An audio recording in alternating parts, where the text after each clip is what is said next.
What's going on, my fellow A-Plusers? Welcome back once again to a brand new episode of A+ Morphinominal. I'm your Morphinominal host, as always, Adam Perez, back once again as we have a brand new video for you guys today on this wonderful Thanksgiving. Happy Thanksgiving, ladies and gentlemen. I certainly hope your Thursday has certainly started out right, and hopefully the rest of your holiday certainly goes fantastically well today. We wanted to go ahead and do something special for you guys, so we wanted to make sure that we definitely brought you our Kiramager review today, and then of course we've got ourselves a lovely reaction video headed for you guys today. Also, just something for you to certainly enjoy on your holiday. So thank you very much for everybody joining us today on this lovely Thanksgiving. So happy Thanksgiving to you and your family, ladies and gentlemen. But today guys, we're definitely going to be getting into episode number 32 of Kiramager. So I apologize that I actually am getting it out to you this late on a Thursday. Unfortunately for us though, the English subbed version of Kiramager got released pretty late this week, to be honest with you. So took us a while for us to actually get it in our grasp, but now that we have seen the episode, we have to talk to you guys about it. So we wanted to go ahead and dive into episode number 32 of Kiramager today, and I believe we might actually even have some live viewer questions at the end of this episode that we'll go ahead and talk about. But this was an episode that I wasn't quite sure how I was going to feel going into it. The only synopsis I had about this episode was the fact that Sayo is going to go on a date. Anything else that happened in this episode, I had no idea was certainly coming. So I gotta say, I was pleasantly surprised. I really enjoyed this episode, not just getting to see the personal side of Sayo and how she her outlook on love, if you will, but also just the overly enthusiastic and quirky ways that our Kiramagers show her support in this episode. And of course, the villains this week. Getting the opportunity to see Garza's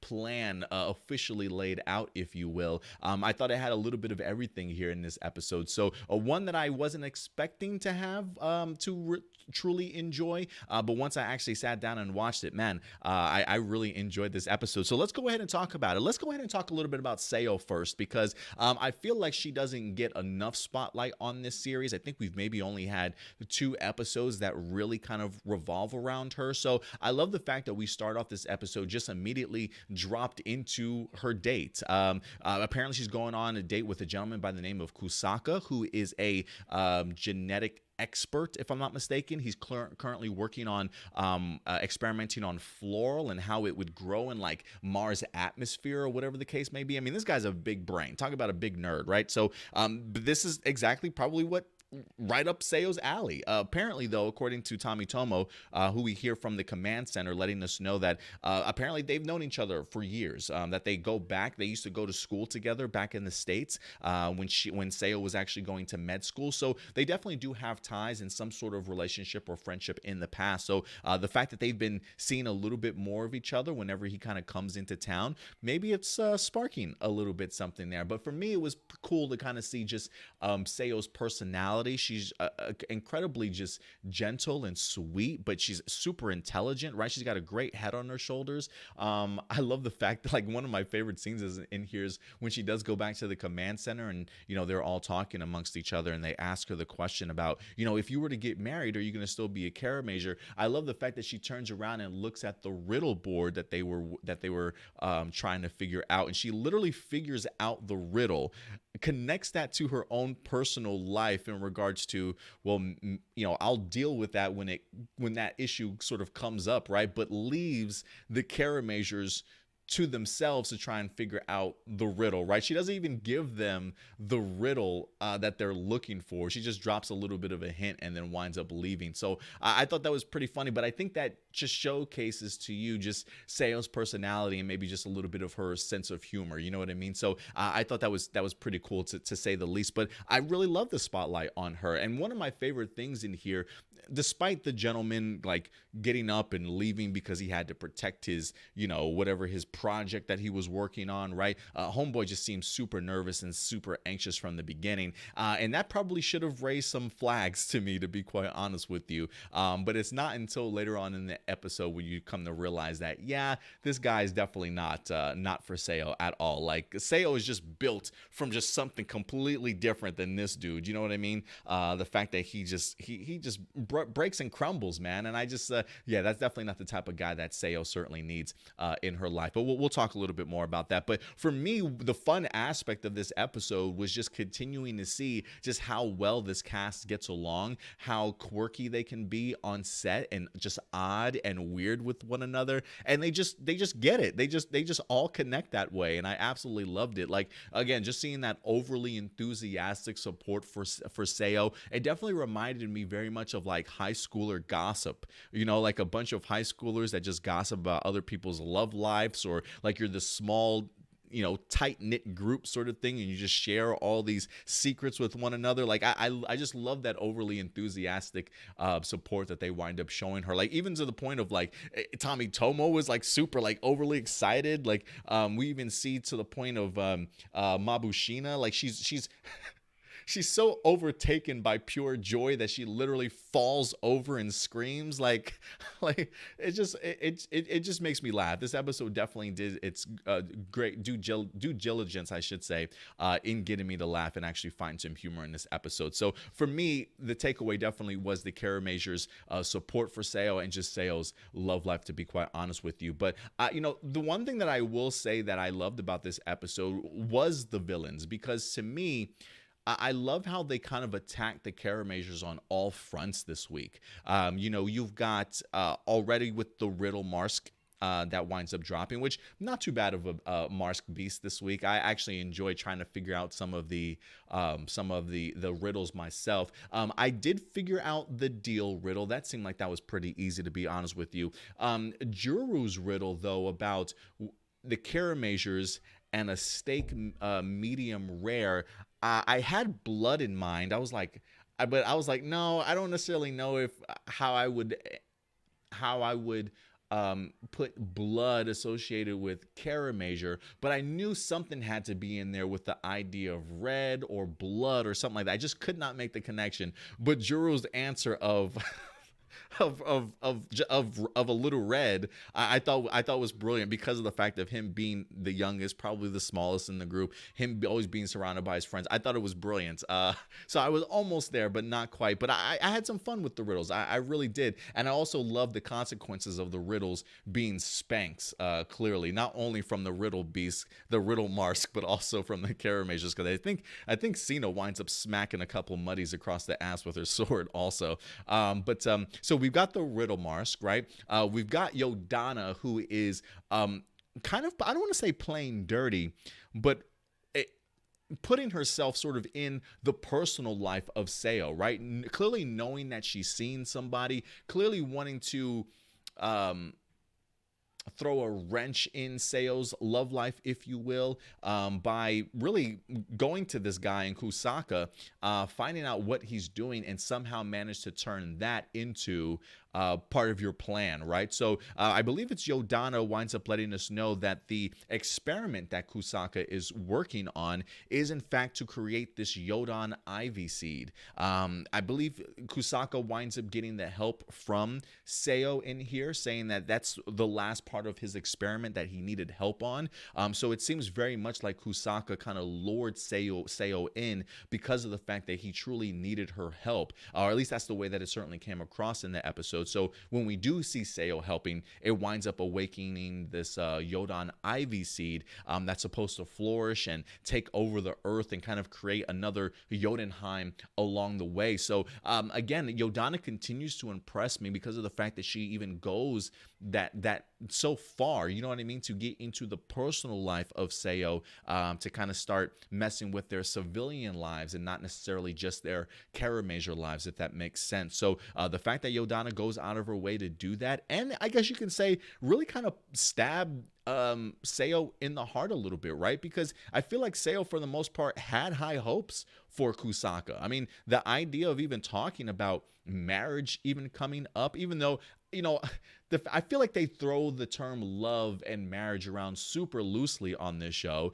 The fact that they managed to talk about marriage and love and you liking somebody, but then she equivalates how she likes somebody to how cute a panda is, or how adorable she finds a panda. Like, that's nowhere near love or marriage, if you ask me. That's like, oh, I think he's really cute and handsome, I want to hang out with him, sort of thing, right? Like, I just want to cuddle up with him. That don't mean you gotta love somebody and get married to them, right? So I feel like they throw the term love and marriage around super loosely on this series. I don't even know if that's how they view it in society over there or not, but yeah, I've never seen love or marriage as the adorableness of a panda. So I just found that interesting. But regardless, the fact that she even was open to the idea of talking to Kusaka about something like that, only to have Yodanna kind of infiltrate her love life, if you will, and kind of ruin that future for her. Man, I think that's super ballsy from Yodanna to be able to get that personal with some of our Kiramagers. So that really surprised me. And of course, the other one that's, I don't want to say it surprised me, but I felt like I kind of called this, because one of the things that we talked about 2 weeks ago, was the fact of like, where's Garza going to go? And one of my suggestions was, I hope Garza goes and confronts King Ordon. Now that King Ordon is back, you know there's still animosity there. We saw exactly how Garza was amped up and like pissed off at the fact that his brother in fact survived somehow.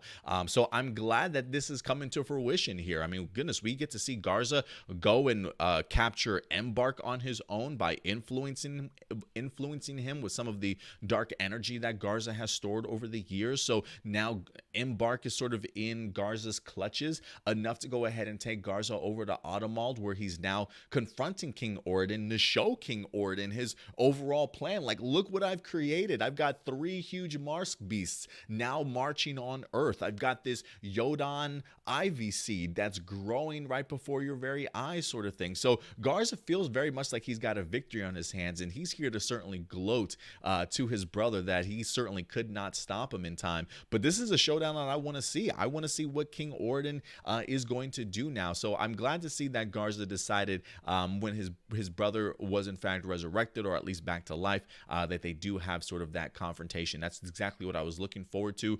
So we'll see exactly what that means going forward here. I'm if anything, I'm assuming there's probably more to Garza's plan, but at least getting the opportunity to see some of the initial parts of it, I think is really exciting, honestly, just from a viewpoint of the direction of the show, right? Because we are in episode 32, and I do love how they have taken like these mini story arcs in between. I feel like we'll get like 2 to 3 episode arcs, maybe broken up with a couple of chill episodes that still kind of move the progression of our characters and story ahead, but then we wind up getting into like another chunk of 2 or 3 episodes that truly focus on a great storyline, and that looks like that's exactly what we're about to get into yet again. But overall, guys, I really enjoyed this episode, to be quite honest with you. From again, the spotlight on Sayo, seeing her own personal life, getting the opportunity to see the Kiramagers' overly enthusiastic support for her, and of course Garza's plan coming together, and how he has wind up utilizing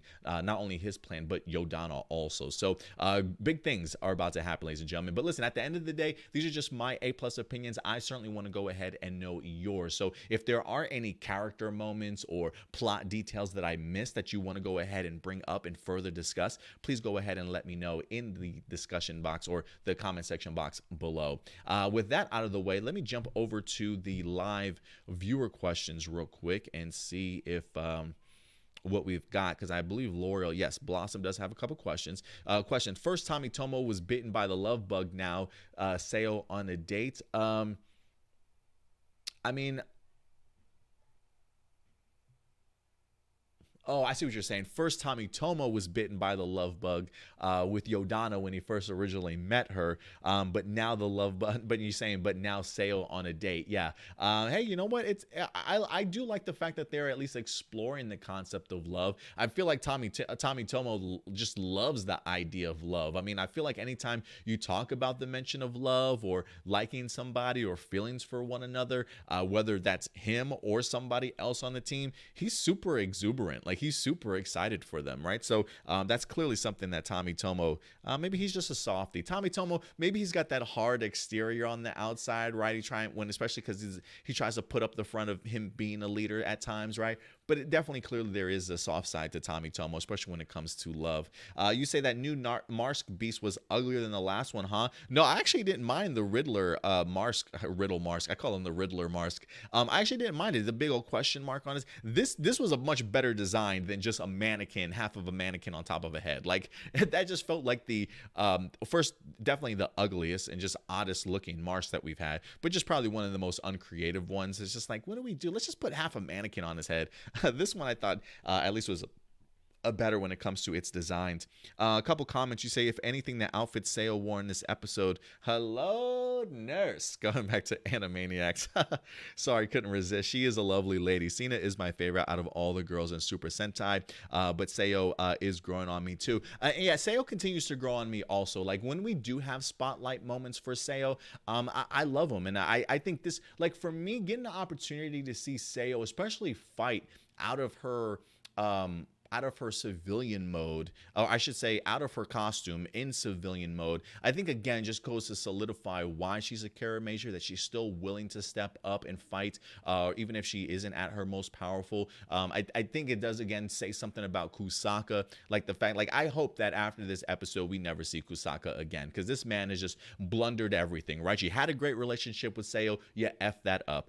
You worked behind the scenes to help out the enemy because you're too much of a pussy to actually stand up to them. We're gonna submission is the only answer. Get out of here, Kusaka. Like, I'm glad that she told him off, and just at the end of the day was like, I was thinking about contemplating marriage with you, man, but not anymore. Here, take this and get out of here. Go run away like a little baby. Go get some help or something like that. So I love that Tommy Tomo even yanked up Kusaka at the end. I hope we never see this guy. He better not apologize. He better not try and come back to Sayo at all. Sayo, just don't even pay this guy no mind. If he couldn't protect you, if he couldn't be willing to back you up and stand up for you, then he's definitely not worth it. So, but again, the idea of seeing her have those conversations, stand up for people, even when she isn't in her Kiramager form, I think again just really shows you just how brilliant Sayo truly is, especially to this team. So yeah, I thought that was great. Let's see, you did have a couple other questions, so I think you sent me 2 emails. So let me see if I missed any of the other questions.